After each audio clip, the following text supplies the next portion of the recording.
Welcome to CVR English. This is Naresh Kumar. Let's watch the inside news. While addressing the Indian diaspora in Bratislava, Slovakia, President Draupadi Murmu expressed her excitement at meeting people of Indian origin during her foreign visits. She highlighted the strong ties between India and Slovakia, rooted in mutual respect and democratic values. Despite the geographical distance between the two countries, President Murmu emphasized that the warmth and depth of their relationship continue to bring them closer. She underscored the importance of such connections in strengthening diplomatic and cultural bonds between India and Slovakia.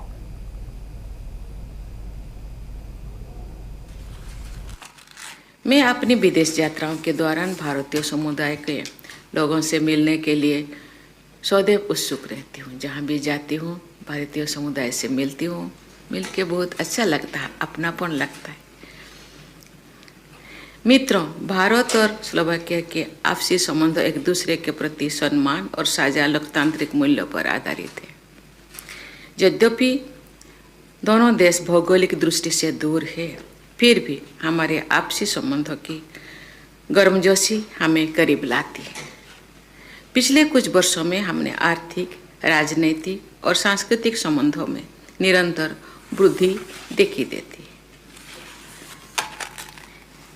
इस मजबूत द्विपक्षीय संबंधों के आधार पर मेरी महामहिम राष्ट्रपति Pellegrini के साथ सफल बैठक हुई, जिसके दौरान हमने विभिन्न क्षेत्रों में अपने द्विपक्षीय संबंधों को आगे बढ़ाने की तरीकों पर चर्चा की।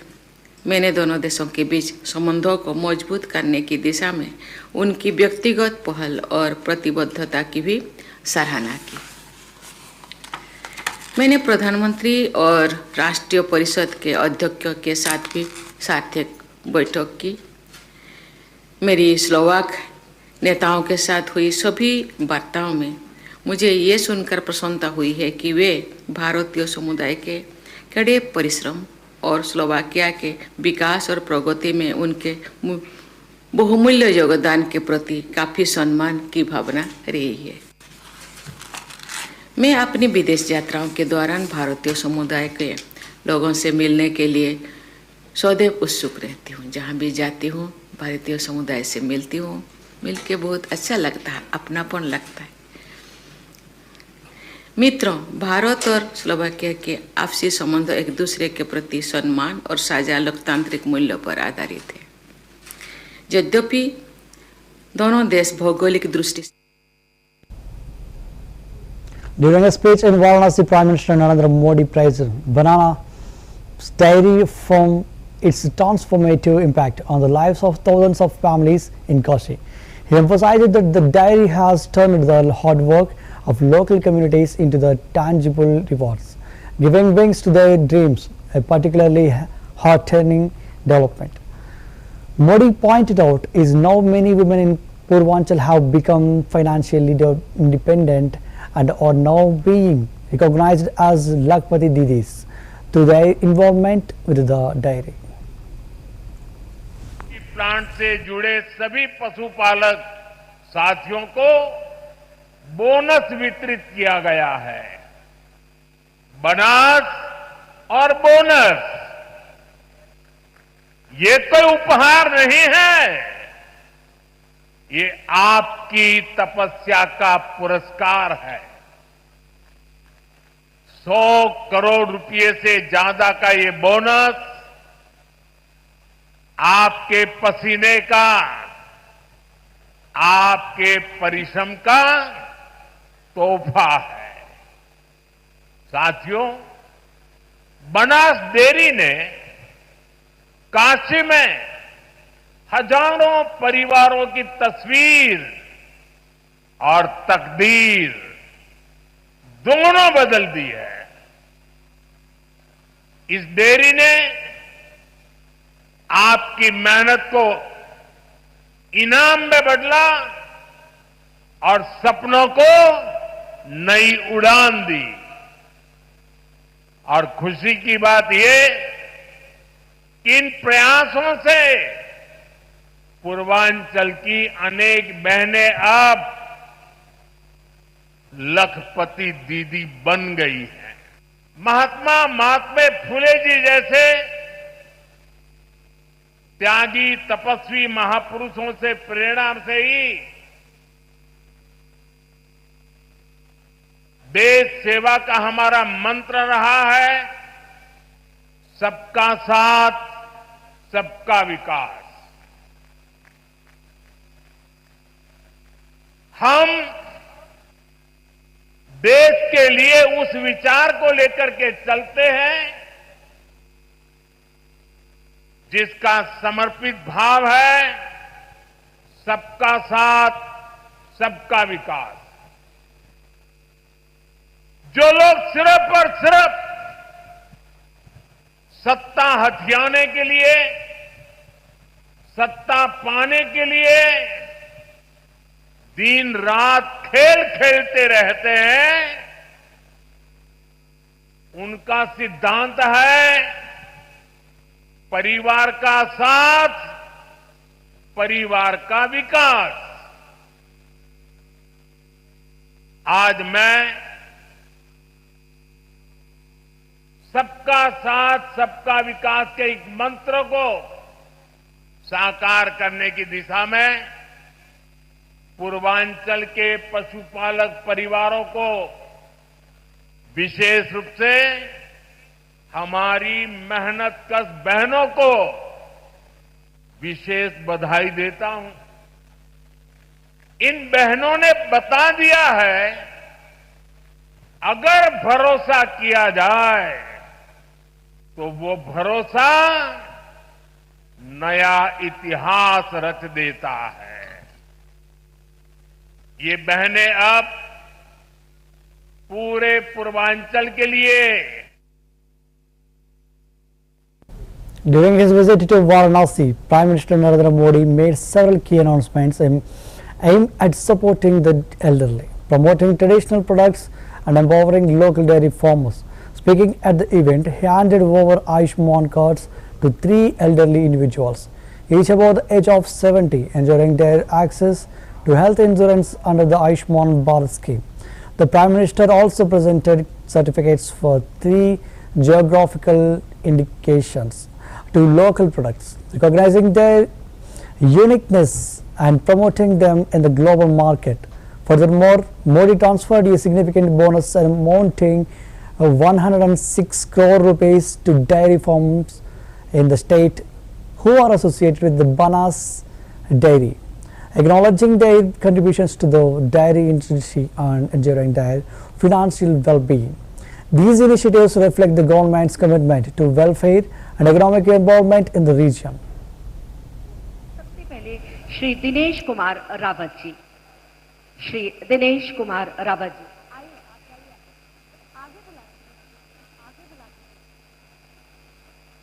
और इनके बाद मंच पे आएंगे श्री राजेंद्र प्रसाद जी। मंच पर श्री दिनेश कुमार रावत जी।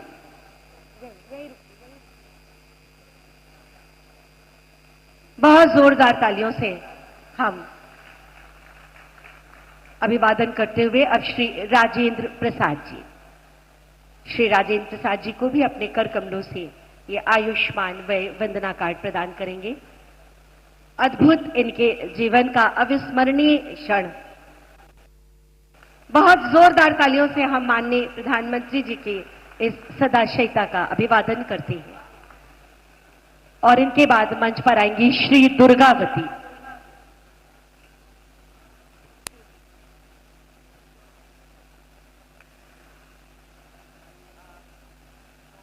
इन माता जी को भी आयुष्मान वय वंदना कार्ड प्रदान करेंगे। While speaking at an event in Varanasi, Chief Minister Yogi Adityanath highlighted Uttar Pradesh's achievement in securing the highest number of geographical indication tags in the country.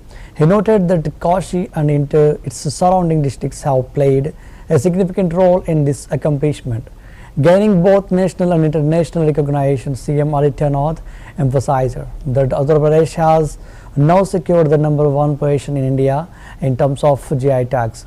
He also announced that 21 new GI tag certificates would be awarded. further showcasing the state's rich cultural and traditional heritage. राष्ट्रीय और अंतर्राष्ट्रीय स्तर पर मान्यता प्रदान करने के लिए काशी और उसके अगल बगल के जनपदों को सर्वाधिक जीआई टैग अब तक प्राप्त हुआ है और उत्तर प्रदेश देश के अंदर जीआई टैग में नंबर 1 स्थान प्राप्त कर रहा है राज्य के कर कमलों से। आज यहां पर 21 नए ऐसे जीआई टैग के सर्टिफिकेट भी प्रदान करने जा रहे हैं। स्थानीय हस्तशिल्पी और कारीगरों के उस उत्पाद को अंतर्राष्ट्रीय स्तर पर एक नई पहचान दिलाने के लिए उन करोड़ों हस्तशिल्पी और कारीगरों की ओर से भी आपका हृदय से आभार व्यक्त कर रहे हैं। आयुष्मान भारत एक गरीब को स्वास्थ्य की सुविधा उपलब्ध करवाने में मील का पत्थर साबित हुई है।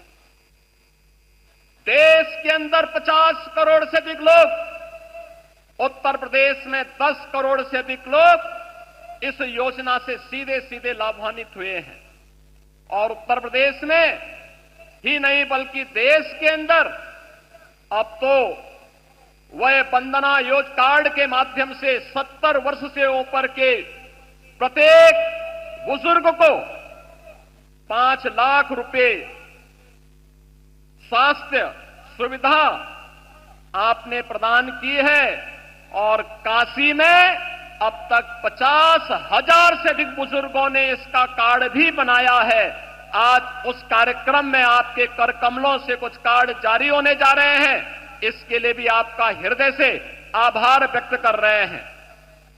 माननीय प्रधानमंत्री जी, काशी के अन्नदाता किसानों के लिए काशी के विकास से जुड़ी हुई महत्वपूर्ण परियोजना बनास डेयरी के माध्यम से यहां के अन्नदाता किसानों और पशुपालकों को जोड़ने का जो अभिनव कार्य हुआ है, उस कार्यक्रम के तहत उन पशुपालकों को बोनस भी आज आपके कर कमलों से प्रदान किया जा रहा है।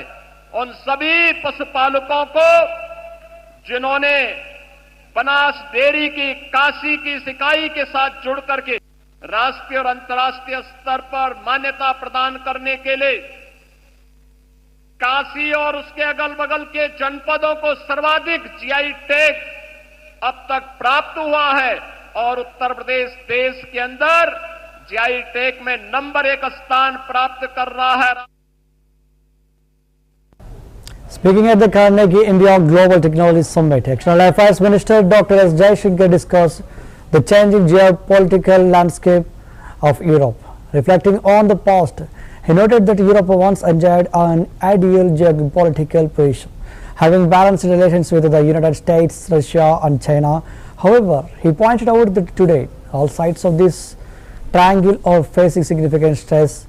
Dr. S. Jaishankar explained that while Europe once attempted intricate hedging to maintain the best relations with all parties, it now finds itself caught in a complex and challenging situation. He emphasized that Europe's current predicament also has important technological dimensions that must be addressed. I think Europe probably had the best geopolitical situation. It had worked out the ideal triangulation between the United States, Russia and China. Today, every side of that triangle is under stress. So from, and perhaps there's a lesson in it, sometimes very intricate hedging. From the best of all worlds, you can end up as the most difficult of all worlds. Again, I want to stress here that there are very important tech aspects to Europe's predicament, and in fact to our own interaction with Europe. And this year, just a month ago, we had 21 European commissioners visiting us. I think if you correlate the sort of intensity today of India-EU relations. There is, I think, clearly sort of factoring in both of their predicament as well as of the way India looks at possibilities which have opened. 5 years ago, I think Europe probably had the best geopolitical situation. It had worked out the ideal. Madhya Pradesh Chief Minister Mohan Yadav attended the National Convention 2025, a theme Transform in Bhopal. The event focused on innovation and industrial advancements, brought together leaders, experts and professionals from various sectors. CM Yadav's presence at the convention highlighted the state's government's commitment to the promoting industrial growth and fostering collaboration across the industries.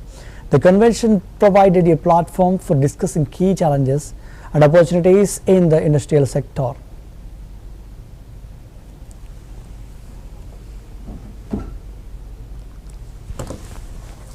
बदलते दौर में आज हम जिस जगह पे हैं, आपकी जो महत्ता है, अतीत के कालक्रम में भारत के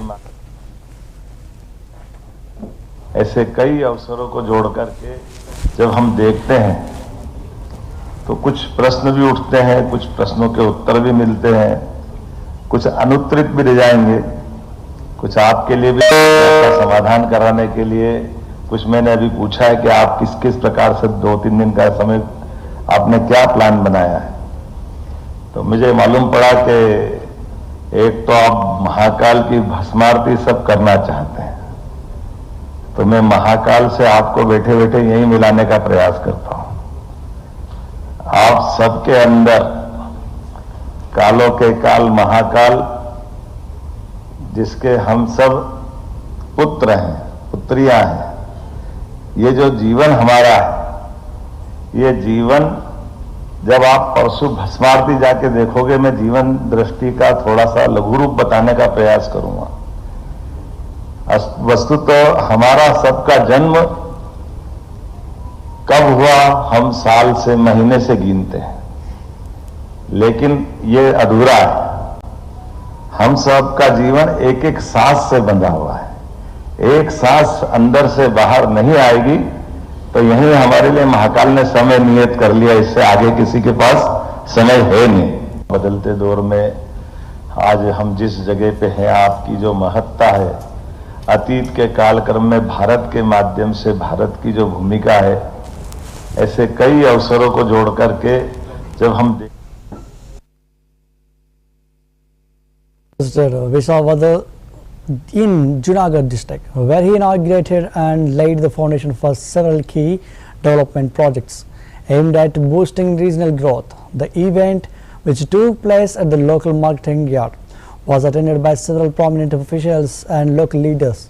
These initiatives are expected to contribute to the infrastructure improvement, enhance economic opportunities and support sustainable growth in the area. CM Patel emphasized the importance of these projects in empowering the local community and promoting overall development in the region.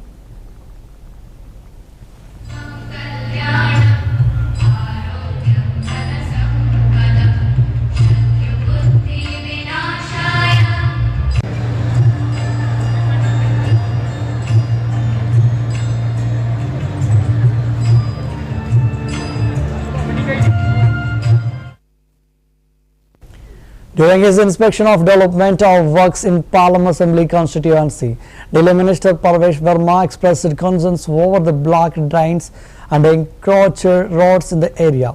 Verma, accompanied by the local MLA Kuldeep Solanki, also visited a school where the principal raised concerns about flood-like situation in the school building, which was constructed by the previous government. Verma announced that a probe would be conducted to investigate the issue and ensure proper action is taken to address the problems faced by the school and the community. जो विधायक हैं हमारे भाई कुलदीप सोलंकी जी हैं, और जैसे पूरी दिल्ली की हालत है वैसी पालम विधानसभा की हालत है।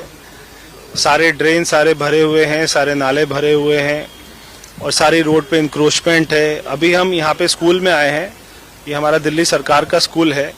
यहाँ के प्रिंसिपल मैडम ने हमसे शिकायत करी कि 2 साल पहले, जो इससे पहले की सरकार थी, उन्होंने नई बिल्डिंग बनाई थी, मगर वो अभी से जब कोई भी बारिश होती है तो वो फ्लड जैसी सिचुएशन हो जाती है, अंदर बच्चे बैठ नहीं पाते हैं, पानी इतना गिरता है।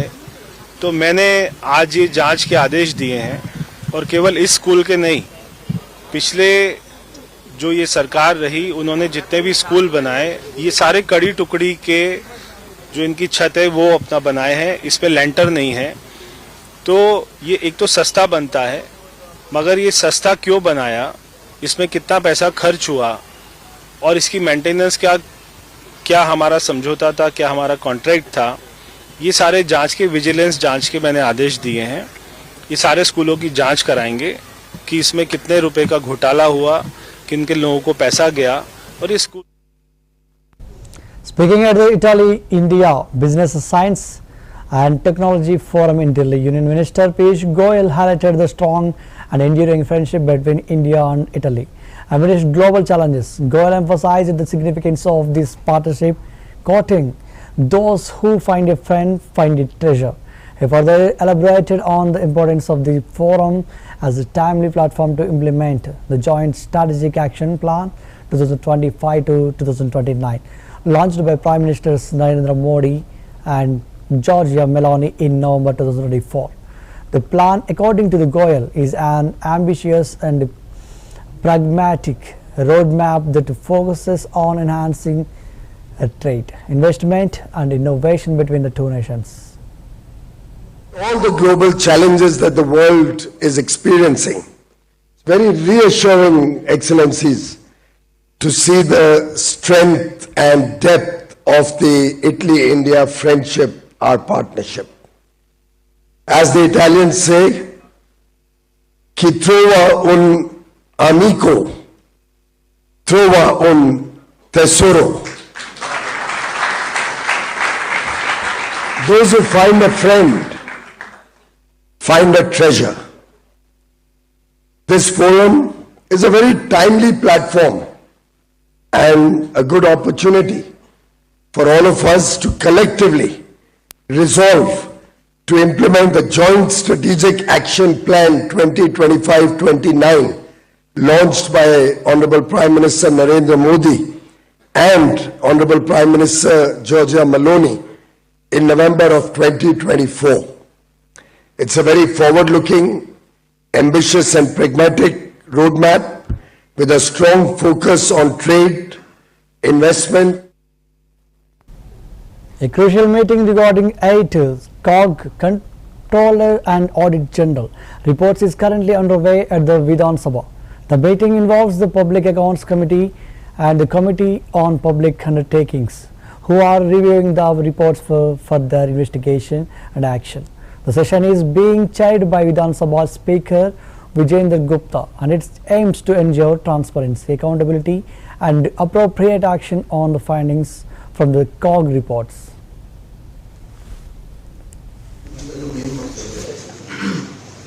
वो है कि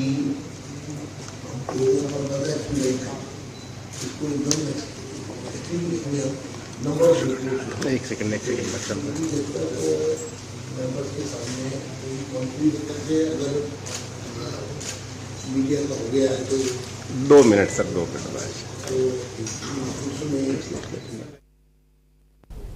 In Bangalore, Karnataka Minister Priyank Kharge addressed concerns regarding the ongoing socio-economic survey, stating that the details of the survey are yet to be fully unknown. He confirmed that the findings will eventually be presented to the cabinet for a collective decision-making process. Kharge emphasized that the scientific accuracy of the survey and any potential flaws will be thoroughly examined.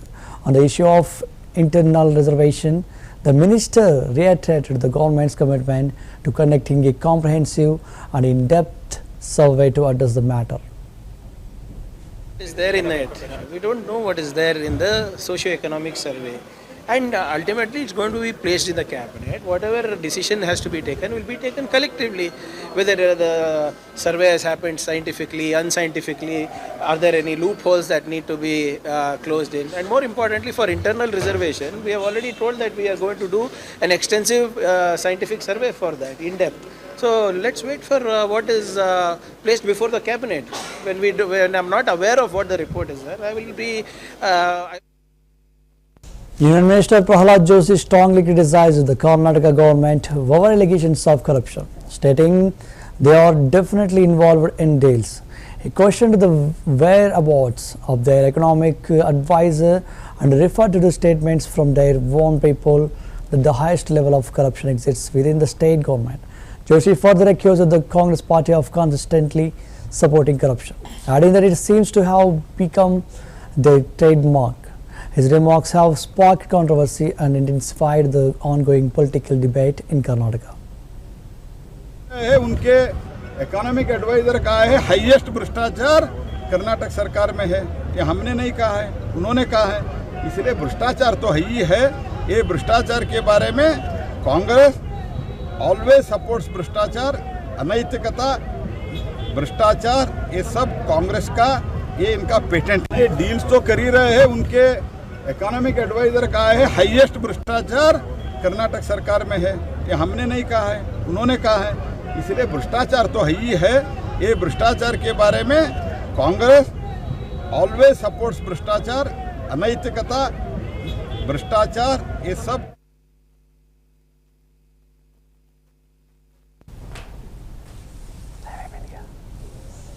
NCPSB MP Supriya Sule addressed Union Home Minister Amit Shah's visit to Raigad, Maharashtra, stating that as the Home Minister of the country, Shah is free to visit any part of India.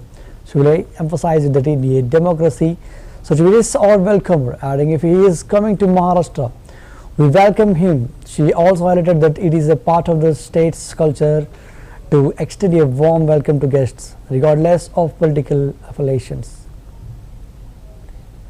एका सशक्त लोकशाहीमध्ये सगळ्यांना कुठेही जायचा अधिकार आहे, त्याच्यामुळे जर ते महाराष्ट्रात येत असतील तर अर्थातच अतिथी देवो भव, पाहुण्यांचं स्वागत करणं ही आपली संस्कृती आहे.